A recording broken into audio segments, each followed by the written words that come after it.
Hello. Hot inflation hurts. Welcome to the mortgage market update for today, July 13th, 2022. Today's CPI report came out for June and it showed an overall inflation of 1.3%. Now, this was much higher than the expected 1.1%. This means our year over year inflation, it rose from 8.6% to 9.1. This was the highest it's been in a long, long time, over 40 years, and this surprised the markets because it was so much higher than what we were currently expecting. Now, we are expecting the Fed to raise the federal funds rate at the Fed meeting on July 27th, and we were expecting them to raise it by 75 basis points. Now, there's about a 50-50 chance that they might actually do 100 basis points, a whole 1%, because of this huge inflation. You see, inflation is completely out of control right now, and the Fed is trying to tame it and help bring it down by raising these federal funds rates. Now, let's take a look at some charts so we can break this down for you.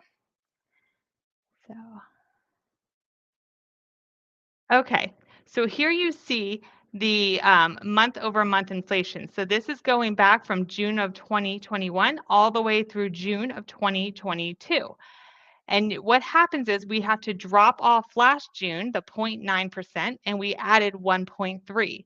Remember, CPI is simply adding up the last 12 months reports to get your overall headline inflation number. So you can see by dropping off 0.9, going to 1.3, that was 4/10 of an increase, and that is why you saw the inflation go up to 9.1%. Let me get to the There we go. Okay, so these were some of the big key things that came out in inflation I just wanted to hit on. We just talked about the overall headline inflation. The core inflation, now that strips out your food and energy, it rose by 0.7% from 5.9 to it rose by 0.7%, but it actually dropped from 6% to 5.9. And it's just because the number that fell off from June of last year was zero point 0.6. Rents are up 0.8%, so they're year over year, they're up 5.8%. Now, it's important to know that rents are actually just starting to catch up with appreciation and inflation. So they have been very low, but you're going to continue seeing rents go up.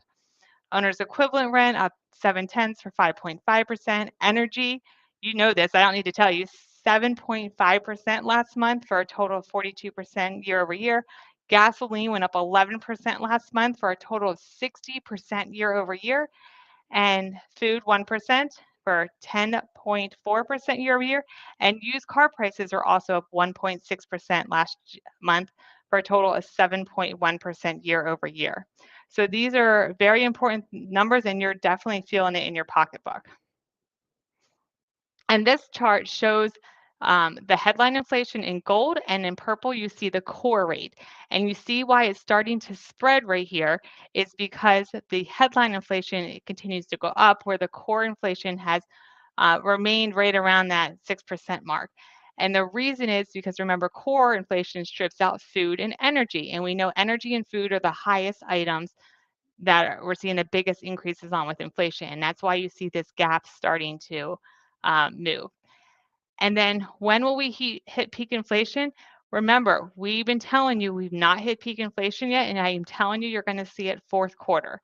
If you look at the numbers that are going to fall off for especially July, August, September, 3, 4, and 0.5%, they're expected to be replaced with much higher numbers. And if that is the case, if we see numbers like we just saw for June at 1.3%, it is you're going to hit um, over 10% for inflation this year.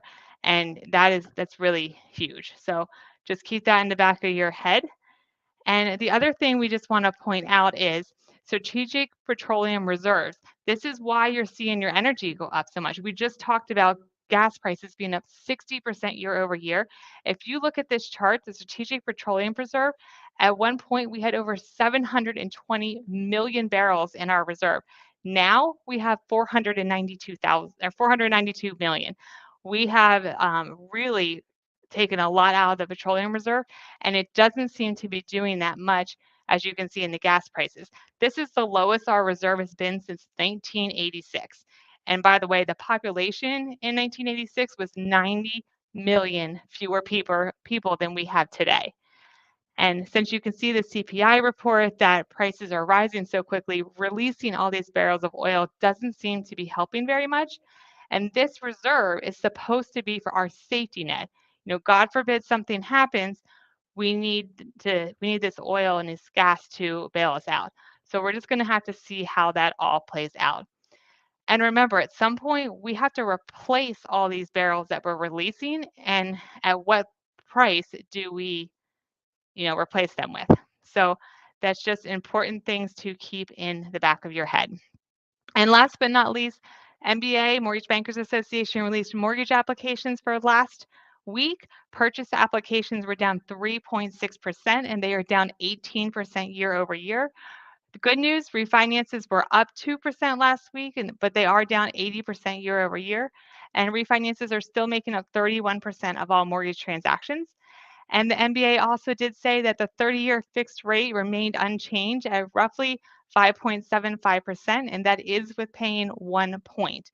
And that makes rates 2.65% higher than this time last year. If you have any questions, please don't hesitate to reach out to the Rebecca Foote Mortgage team. We are certainly here to help you any way that we can. 717-609-4044. There you go. Have a great day, everybody.